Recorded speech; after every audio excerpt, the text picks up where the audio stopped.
Capítulo 1. Los orígenes. Sección 4G. Una esposa desesperada. Aquí vemos la boda de Javier e Ignacia. Aquí está Carmen, su hija Francisca, Rosa, la hermana de Javier, Tacho, Patricio, hijo de Carmen, y Lidia, hermana de Javier. Para finales de 1977, Javier e Ignacia se casaron por la Iglesia Católica. Para que Javier Jr. y Brenda tuvieran la bendición, fueron puestos bajo el velo de la novia, de acuerdo a la tradición de aquellos días, por haber nacido antes del matrimonio. Para cuando se casaron, Ignacia también ya estaba embarazada de su tercer hijo. Y aquí vemos a Javier y a Tacho y a Brenda. Y aquí vemos a Javier e Ignacia en el día de su boda. Fue una boda comunal.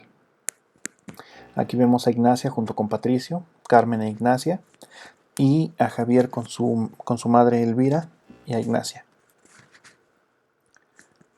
Cuando aún estaban escogiendo el nombre para Brenda, Ignacia marcó desde la casa de Elvira hasta la caseta de los Sauces, un día domingo, que era cuando Carmen iba a visitar a su hija María. Ignacia tenía la bocina en la oreja, y Javier cerca de ella estaba platicando con sus hermanas, por lo que no estaba prestando atención a la plática de Ignacia con Carmen.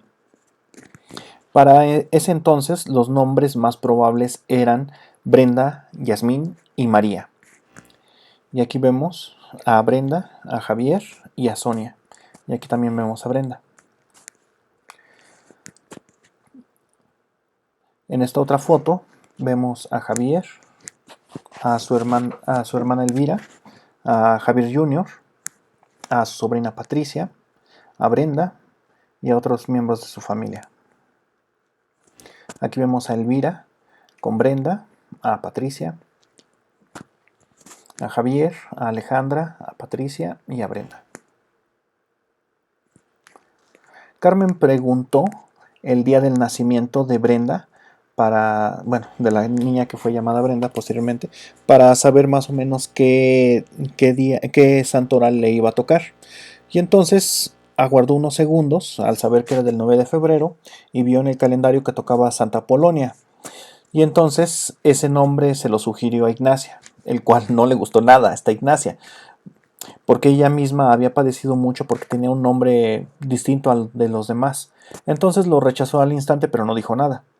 Cuando Ignacia colgó el teléfono, Javier le preguntó sobre qué nombre había sugerido Carmen, a lo cual contestó Ignacia. Ella me dijo que Brenda Yasmín le parece perfecto. Y así fue como se le quedó ese nombre. Y aquí vemos a Javier Jr. y a Brenda. Aquí vemos a Ignacia, junto con Javier, a Brenda y a una de sus sobrinas de Ignacia. El 15 de marzo de 1978 nació la segunda hija de Javier e Ignacia y le pusieron por nombre Eira Janet. El nombre de Eira se le escogió una sobrina de Javier llamada Alejandra, hija de Rosa, su hermana. Eira es una valquiria que da sanación. Cuando bautizaron a Eira, su padrino de bautizo fue Tacho. Y aquí vemos un cumpleaños de Javier, aquí vemos a Ignacia, a Eira y a Alejandra. Y aquí vemos a Javier, a Brenda, a Ignacia, en un tiempo en el que en la Alameda Central se ponían los Reyes Magos para espectáculo de los niños y les podías tomar fotografías. Aquí vemos en una fiesta infantil a esta Brenda pintada de payaso, y aquí igual pero sin la naricita de payaso. Cuando Ignacia se fue a aliviar, Deira nuevamente fue acompañada de Doña Eva, quien siempre la asistió en todo. Javier nuevamente conoció a su hija hasta que llegó Ignacia de regreso a casa. Deira Ignacia no tuvo complicaciones en su embarazo. Y aquí vemos nuevamente a Javier con Ignacia y Javier Jr., a Elvira con Ignacia. Javier e Ignacia estuvieron viviendo otra vez con Doña Eva, pero como el cuarto era muy pequeño, se fueron a una vecindad que estaba situada exactamente enfrente, cruzando la calle. Y el auto lo seguían guardando con Doña Eva. Y entonces aquí vemos a Javier, a Doña Eva y a Sonia. Poco después de que nació Eira, vino Licha a la Ciudad de México. Estaba por cumplir sus 15 años y celebraron una fiesta ahí en la cuadra donde ellos vivían. Y fue Ignacia quien le compró el vestido para la ocasión. Poco después de dicha fiesta se regresó a León, Guanajuato. Y aquí vemos a Licha, a Javier, a Brenda, a Ignacia y Javier Jr. y entre brazos tiene a Eira. Aquí vemos a Licha con Brenda y aquí también vemos a Brenda. Aquí nuevamente vemos a los tres, Javier, Brenda y Eira. Y aquí vemos a Ignacia, Javier, Eira y Brenda. Por otra parte, Javier Jr. era admirador de los submarinos y jugaba en la cama que comandaba un submarino y que Brenda, su hermana menor, era uno de sus marinos. Las almohadas eran torpedos y la cabecera era el control de mando. Y cuando Eira ya tenía edad para jugar con ellos en la cama, entonces Javier le daba órdenes y le decía: Marino Ramírez, lance los torpedos. Y Eira entonces procedía a lanzar una almohada de la cama mientras gritaba: ¡Ya solté los pedos! Entonces todos se atacaban de la risa y luego ponían las sillas en fila para jugar y a veces jugaban que era un avión o que era un autobús. Y entonces alguno de ellos pasaba a cobrar el peaje y otro, el que estaba hasta el frente, procedía a conducir, que casi siempre era Javier. Y todos estos recuerdos Ignacia los guardó en su corazón. Y aquí nuevamente vemos a Ignacia, a Javier, a Brenda, a Eira y a Javier. Bueno, Javier Jr. Isabel y Patricio. Patricio se hizo muy amigo de una vecina de doña Eva llamada Isabel, a quien la apodaban Chabela. Chabela era hija de una señora la cual se llamaba doña María. Y tenía un padrastro de nombre Antonio, el cual era albañil y él se hacía llamar a sí mismo Don Diablo. Doña María vendía gelatinas en una panadería a 2 calles de la casa donde vivían. Cuando Ignacia iba a comprar pan a la panadería, doña María les regalaba gelatinas principalmente a Javier y a Brenda, y ya cuando Eira creció también a ella. Chabela y Patricio no eran novios, sin embargo, un fin de semana Patricio se fue a la central de autobuses del norte para ir a León, y entonces Chabela lo acompañó. En ese tiempo permitían que los familiares se despidieran hasta arriba del autobús, y entonces Chabela subió al autobús para despedirse de Patricio.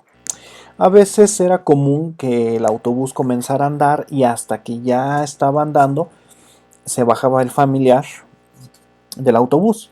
Pero sin embargo, el autobús empezó a andar y Chabela pensó que se iba a bajar ahorita en el siguiente puente, y cuando dio cuenta ya estaban en la autopista. Y así fue como llegó a León. En León se presentó a Carmen como una amiga, pero Carmen le había aclarado a todos sus hijos que la mujer que llegaran a presentar a la casa era con la que se iban a casar. Por lo tanto, Carmen estaba un poco disgusta y como que no se quería creer que eran solamente amigos. Por la tarde, tras platicar un rato Chabela con Carmen, Chabela tuvo sueño y se acostó en la cama. Después llegó Patricio y se acostó a un lado de ella, pero ambos se estaban dando la espalda uno al otro y estaban descobijados. Entonces pasó Licha y viéndolos se le hizo fácil ponerles una cobija a ambos. Los dos compartieron la misma cobija. Y entonces, pocos minutos después, entró Carmen y al verlos a los dos dormidos acostados en el cuarto, estalló en coraje y los obligó a casarse. Al día siguiente, Patricio, tratándose de resignar, es despedido de su soltería por sus amigos con quienes se embriagó. Para reconocer el valor de casarse así por así, le pusieron de apodo sus amigos Machín. Doña María fue a León y cuando estaba peinando a Chabela para lo de la boda, le seguía preguntando: ¿estás segura que quieres vivir aquí?, refiriéndose a la pobreza que lo rodeaba. Pero Chabela estaba enamorada y aturdida por lo repentino del asunto y decidió casarse. Aunque estuvo en León poco tiempo, ya que se fue a rentar a la misma vecindad donde vivía Ignacia, cuando ya se había casado, Chabela tuvo un problema cardíaco y necesitó cirugía, para lo cual le pidieron donadores de sangre. Pero Patricio, como estaba en el ejército, no tuvo ningún problema en conseguirlos en su colegio. Hubo un problema en la cirugía de Chabela y los doctores metieron un paquete de sangre distinto al tipo que era ella, por lo que casi muere. Y después estuvo muy débil después de la operación y por lo tanto ya no pudo quedar embarazada. Carmen, por lo tanto, también despreció a Chabela, porque para Carmen las mujeres deberían de tener muchos hijos. Aunque a principios de 1981, cuando finalmente Chabela quedó embarazada, se ganó la simpatía de Carmen. Una esposa desesperada, parte 1. Javier trató a Javier Jr. como si fuera su hijo, aunque para los ojos de Ignacia eso no fue así. Javier amó también a Brenda, porque su pelo era rubio y su piel era muy blanca, y le llamó de cariño la güera linda. Además de eso, Brenda casi nunca lloraba, y le gustaba jugar con carritos, y se llegaba a quedar dormida usando a los carritos como si fueran almohadas. Por otra parte, Javier a Eira no la quiso como a los otros. Eira era un poco más morena que Brenda, pero del mismo tono de piel que Ignacia, por lo que Javier decía que no era su hija. Además, Eira lloraba más que Brenda, pero lo normal para cualquier bebé. Pero Javier no lo soportaba, no lo quería ver así, y entonces Javier sí trató diferente a Eira, pero eso Ignacia no lo quiso ver. Por esas fechas Javier tuvo una aventura con una compañera de trabajo, que era más joven que Ignacia. Y como Ignacia comenzó a sospechar, se fue a espiarlos al trabajo. Ignacia iba disfrazada con una peluca rubia, un sombrero y una gabardina que Javier usaba para las fiestas de payaso. Lo siguió en el metro y después por la calle, y cuando llegó Javier a un restaurante donde se habían quedado en ver, con su amante, Ignacia se les acercó y se quitó el disfraz. Entonces se acercó a la mujer y le dijo: ese es el sombrero y la peluca rubia con la que iba disfrazada Ignacia. Ignacia les dijo: Javier es mi esposo, ante Dios y ante la ley. Y si a mí no me fue fiel, ¿tú crees que a ti lo va a hacer? ¿Tú qué tienes que esperar? Yo tengo 3 hijos con él, y aún así me ha hecho esto contigo. Yo soy la mujer a la cual juró ante Dios ser fiel, y a mí me ha presentado ante su familia, y entérate que un día te será infiel también a ti. Y si lo haces esto de ser su amante por dinero, estás muy equivocada. A mí me tiene haciendo costura para poder sobrevivir. Y él no te va a sacar de trabajar. Al contrario, vas a tener que trabajar más duro para mantener los hijos que vas a tener con él, porque prácticamente vas a estar sola. A mí me prometió una sirvienta y me tiene trabajando como si lo fuera. Y en realidad, yo llevo los gastos de la casa, mientras que él se gasta el dinero en sus borracheras y con sus amantes. Tras oír eso, la mujer se paró de la mesa y se retiró sin decir nada. Javier e Ignacia se fueron a casa con un silencio incómodo que duró varios días. Cuando por fin se volvieron a hablar, Javier le dice a Ignacia que él solo deseaba un hijo varón, a lo que Ignacia le contesta que su próximo hijo va a ser varón. Días después, la secretaria, que era la amante de Javier, pidió su cambio. Javier no se enteró de eso. Después, cuando ella ya se hubo cambiado, se enteró de que la secretaria abortó. Javier se deprimió mucho y ya no volvió a saber de ella. Por consejo de Carmen, Ignacia comenzó a comer muy bien, sobre todo proteínas de origen animal, para poder quedar embarazada pronto. Pero darse el gusto de comer bien le duró muy poco en realidad, ya que Javier seguía sin darle gasto. Sin embargo, para febrero de 1981, Ignacia se dio cuenta que ya estaba embarazada. Y conforme iba creciendo su panza, ella les decía a todos que notaran su embarazo.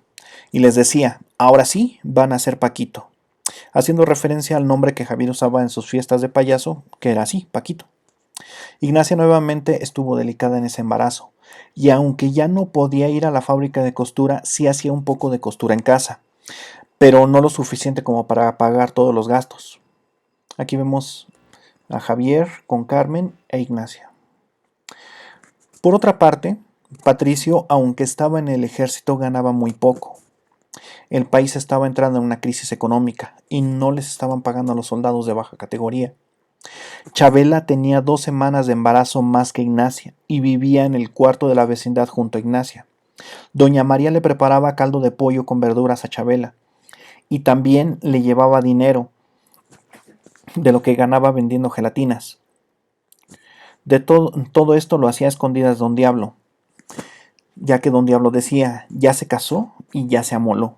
Sin embargo, a pesar de que Don Diablo fue juzgado como muy malo, siempre le permitió a Doña María conservar todo el dinero que ganaba de la venta de gelatinas y además él sí le daba gasto. El cuarto de Chabela era muy pequeño, por lo que iba a comer al cuarto donde estaba Ignacia.